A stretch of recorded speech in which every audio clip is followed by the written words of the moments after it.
You've got better hair than me, so you win. Okay. All right, so let's get right into it. Sure.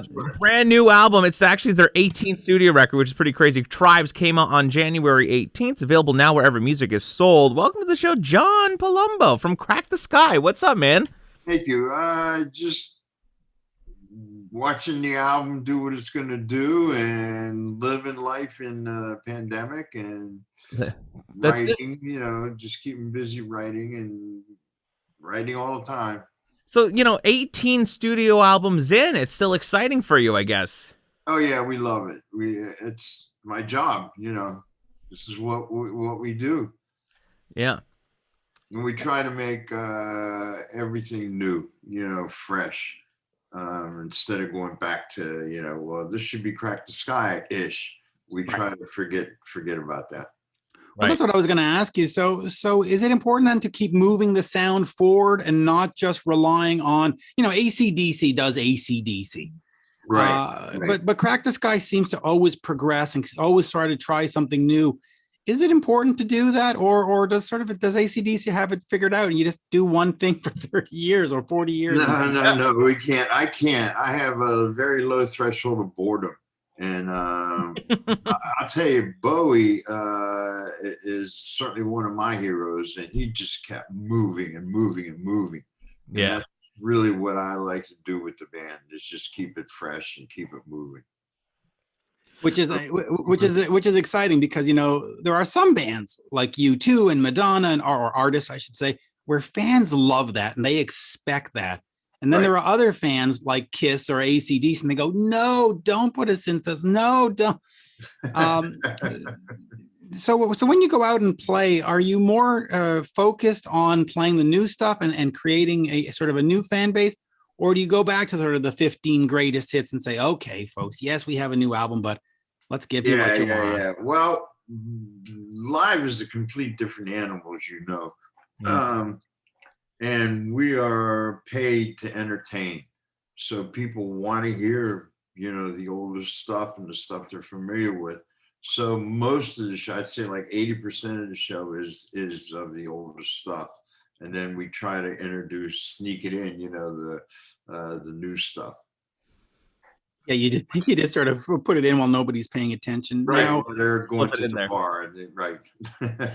Let me ask you about the live show and the importance of the live show. You, of course, have opened for ELO and Rush and Zappa along the years, and you got thrown off those gigs all the time because you were, too good. Yeah, well, except Zappa, we didn't get thrown off from there, or Rush, they didn't throw us off. Well, by the way, both Jeremy and I are in Montreal, so we can understand the Canadian hospitality. I love Montreal. I love it there. If I didn't have grandchildren, I would move there in a minute. Nice. Oh, I love it there. It's such a great city. And by the way, Montreal has always been very welcoming to prog bands. If you look at Supertramp, if you look at, or I'll even call Styx that. We love that stuff here. Marillion, for example. Has Montreal or has Canada been a good market for you? Yeah, pretty good. We're waiting to see how good it is with this new album. Right. And assuming you can tour. Obviously, the distribution and has a lot to do with it. And it's mostly streaming now. I mean, there's no radio per se, unless you got radio there.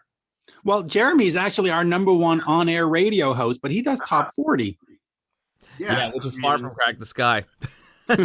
And classic stuff, right? I'm sure you do the classic.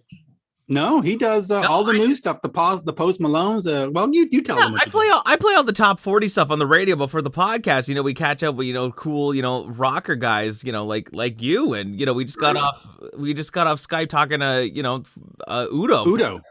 So we cover all the bases, but it's so weird for me because I never grew up really into like the prog kind of stuff. Like we didn't either. So that's interesting. So what are some of the stuff that you grew up listening to? Oh, Beatles and Genesis and Yes, King Crimson. That's for me. That's what I listen to. Right.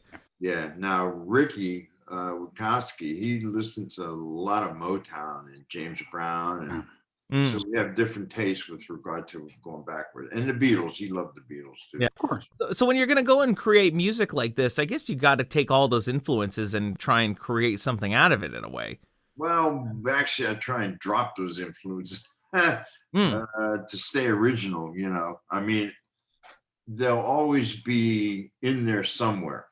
But when I find myself writing something, and if it sounds too, if the chorus sounds too Beatley, for example, I'll kind of like switch it around so it doesn't, just for the sake of being original, you know. Right. Let me ask you this. You know, the debut album was named, I think it was number 47 on the greatest prog records of all time from Rolling Stone. Yeah. What does that do for a band like you guys?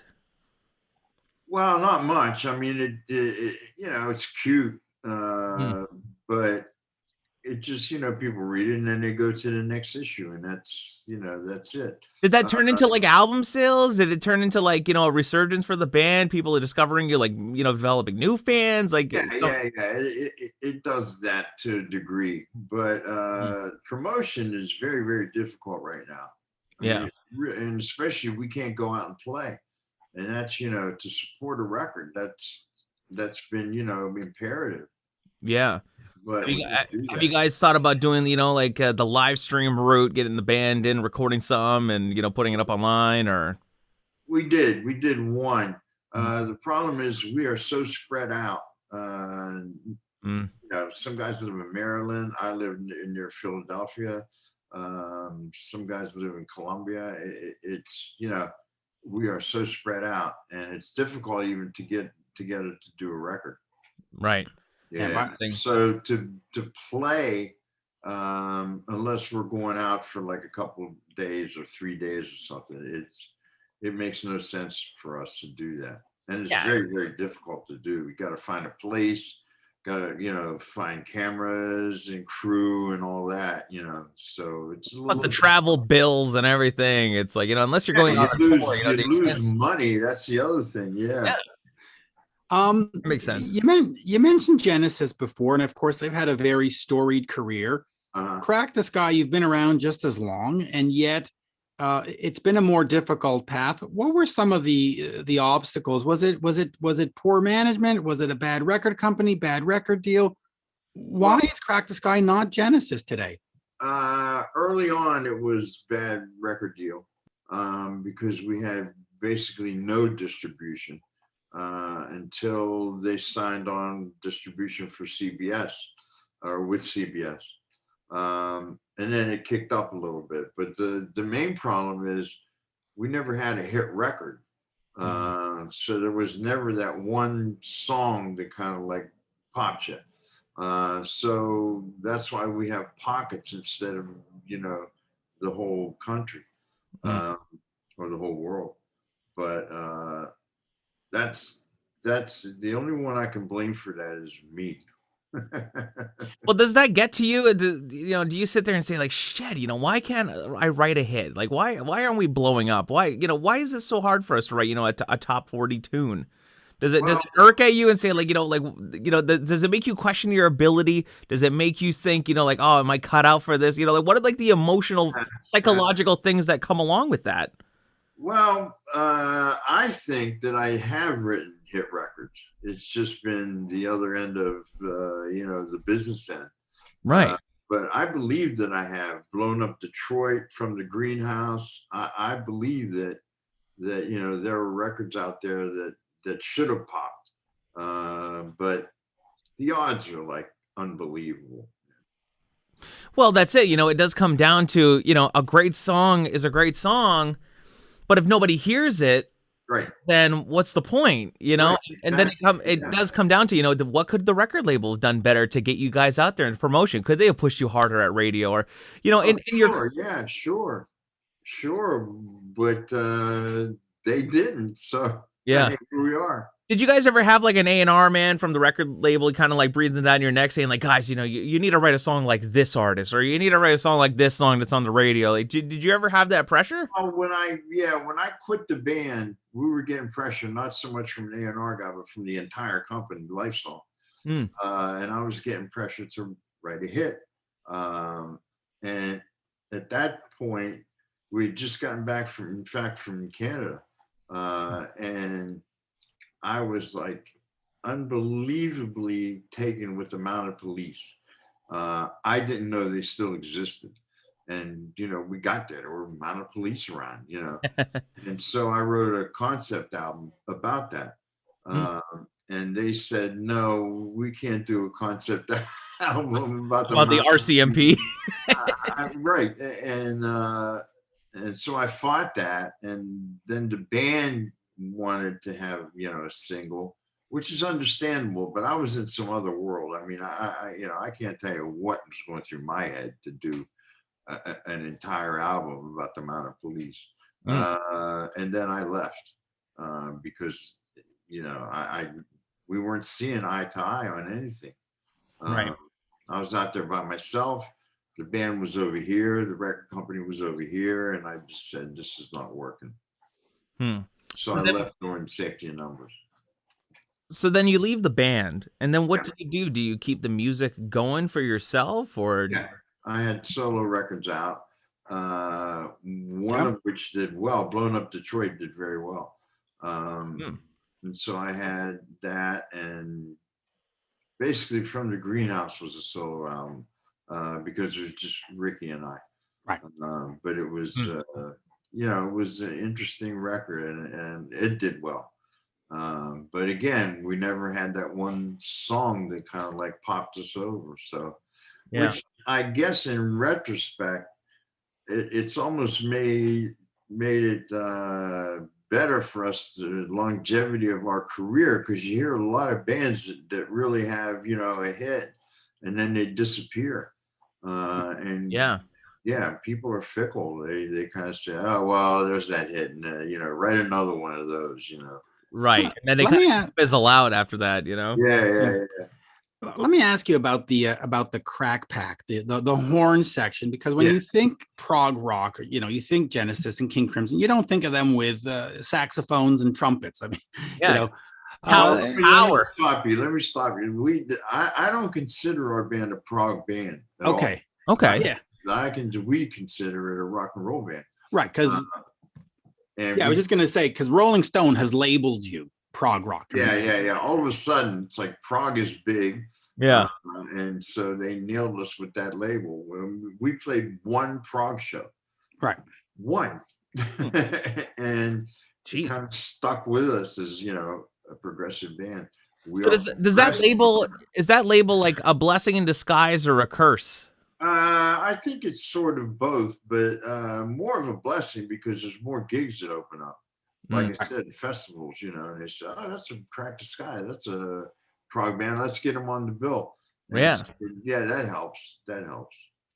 But back to my original question, talk to me about bringing in a horn section, because we just had Emilio from Tower of Power on. And of course, they are, they're Tower of Power. Everybody knows them. Yeah, right. Great band. Talk to me about bringing in that horn section and adding that texture to the music. Right. We also bring strings in sometimes. Yep. So there'll be strings and horns. That's terrific. We just, when we're able to do it, we love doing that because, there's strings and horns on the record. And if we can really reproduce the record live, that's something to really give our fans. They love when that happens. When, you're in the middle of a song, then here come the horns, where as opposed to the keyboard playing the horn parts. Well, you're really getting your money's worth because you're properly seeing, a proper live show. Right.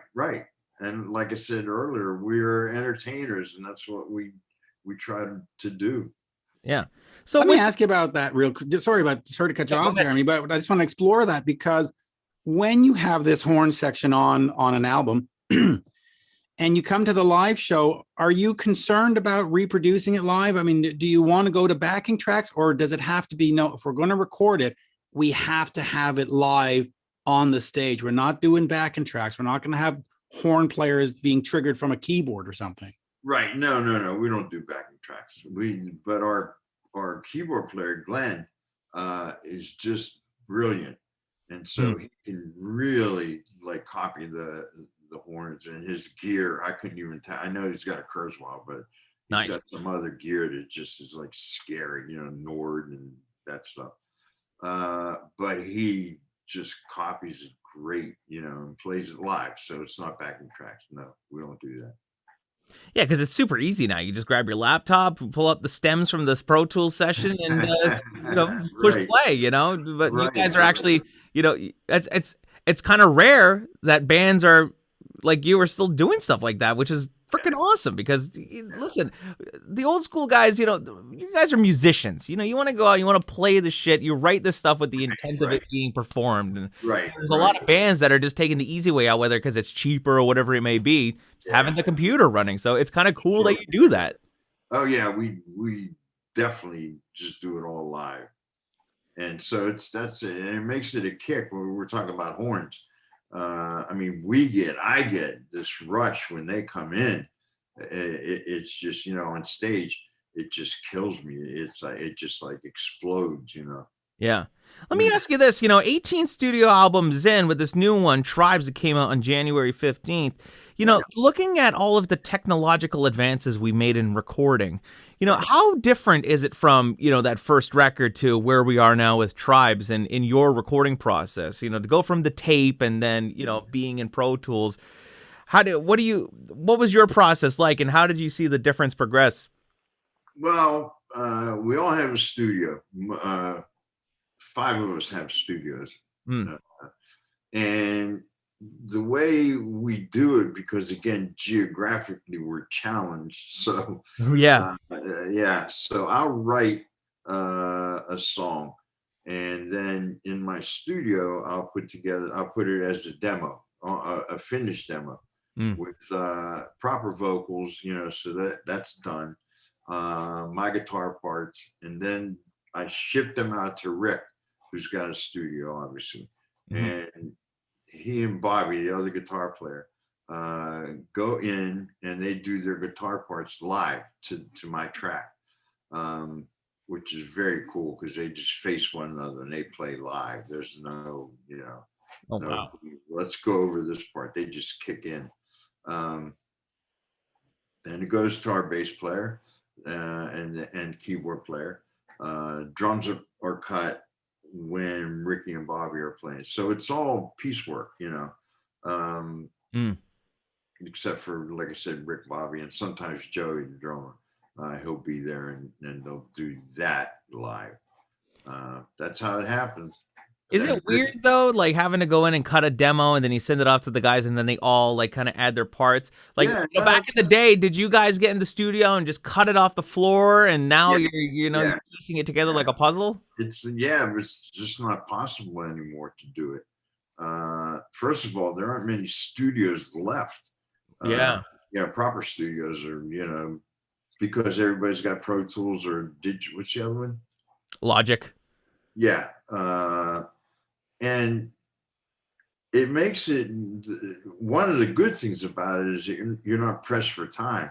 So you're not like, working and looking at the clock, to get under your budget. We have all the time in the world to get it right. Engineer sitting there like, okay, lunch in 5 minutes. All right. Union guy, you can't touch the machine. And Oh, really? Did you experience a lot of that? Kind of like you? Yeah. Oh, sure. Yeah. Crap. Back in the day. We recorded at CBS, and then we recorded at Hit Factory. Those are all union houses, and so no, you can't touch anything. Wow. So the engineer was the one that had the good old days. Yeah, the good old days, right? Hey, John, let me just ask you just real quick from the Canadian perspective. You, of course, went out with Rush. We lost Neil, of course, last year. Right. Any fond memories of Neil and of that tour and being with Rush? Yeah. They treated us better than anybody. Canadians. Yeah. And they, more than that, they were very confident in their band. All they did was play. I think they played like 355 days a year. They played. They stayed out.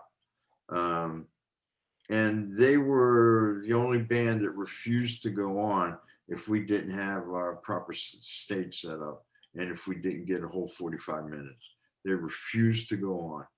And that was very cool of them. Wow. So that's my Rush story. Yeah. Yeah, we love Rush.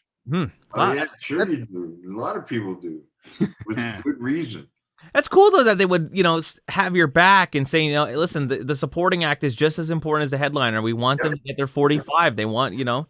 And they didn't cut the board. Most of the action that we were in front of would tape off the soundboard so that we couldn't use the faders to go with power. Volume, right. And so that was a pain in the ass. That you know, and a lot of fights. You know, our road manager would get in fights with their road manager because you know he'd just go back there. And you know, he's from Jersey, and he just went back there and ripped the tape off the board. You know, and said we're going to use the entire thing. And you know, they said no, you're not, and there was a clash. That's amazing that there was such like it was almost like political, you know. You know the supporting act can't be as loud as the headliner. Were you guys allowed the same amount of microphones as the headliner, or? Yeah, a couple times I wasn't allowed to have my piano up there, and they cut the stage and nonsense. It was sometimes it was great fun, like with Zappa, and some other times it was just really pissy. Let me ask you this. Between the record companies and management, and you left the band for a little bit and you've got people doing this nonsense, what has kept the band going? Because we're looking at 45 years now. Why have you not just said, the hell with it, I'm just going to go retire, I'm going to go be happy? Yeah, right. Well, like I said, this is my job and we all just really still love it. And I think that, you know, when and if the time comes where I do get to that point of saying, wow, this is enough, then I'll stop. So far, it hasn't hit me yet. Not ready to give it up just yet. Not yet. No. It's my job. It's what I do. Yeah, it's great. It's a great gig to have. Of course, the new album is out now. Jeremy, let's wrap up. Last question. Yeah, you know, I mean, so moving forward, once we get through all the pandemic madness, can we expect you guys back on the road, big headline tour? Are you gonna do like a package thing? Because you know, back before the pandemic kicked off, it was all about the package tours. You had, you know, the stadium tour with, you know, 3 big names versus one just being the headliner. Right. Are you guys gonna go out as, you know, just as Crack the Sky, or are we gonna get like a big tour package kind of thing? There's been no plan yet because it's still. You know, we're still in a mess. Yeah. What I would like to see happen is that we're sharing the label with Nancy Wilson from Heart. Right. She's putting out a solo thing, and I think that would be a good coupling. You know, there would be cities where she would headline. There would be cities where we would headline, and I think that would be great. I'd love to go out with her. You know, depending on, I got to hear her album yet because I don't know if it's real acoustic, you know, right? Soft, it won't work. But my guess is she's going to do songs from Heart. And she'd be silly not to do that.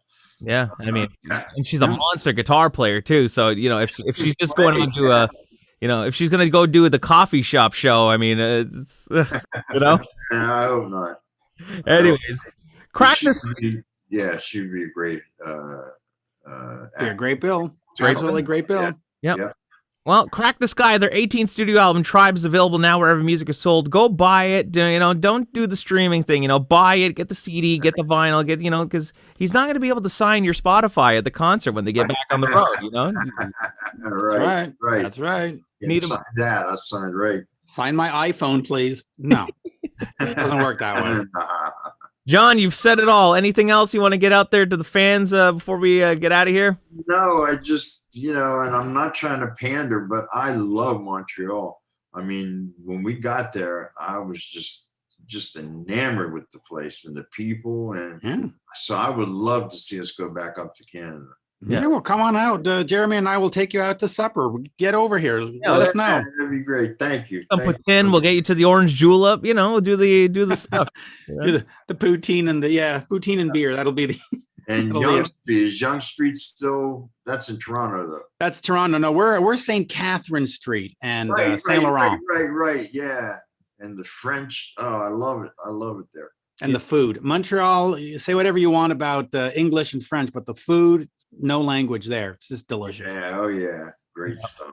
John, where do you live? Are you in Jersey? No, he's Philly. Philly. Right outside of Jersey, in Jersey, and right outside of Philadelphia. I was gonna make Camden? We say Philadelphia because people know it. Right. I was gonna make a joke. I was like, oh, you're in Jersey. What exit? Right, we're exit 4. Nice. Exit 4. Jeez, you're right at the bottom. Yeah, we're in South Jersey. Nice. Yeah, Awesome, John. Well, this is great. This is great to meet you and great to chat, man. Best of luck with this record, and we're gonna try and get the word out there for you. Great, I really appreciate it, and I really appreciate it. Thank you guys so much. Thank you, John. Great pleasure. Talk soon. Okay, see you soon. Be safe. Stay safe. We're trying. Trying. See you later. Bye. Cheers. Bye-bye now.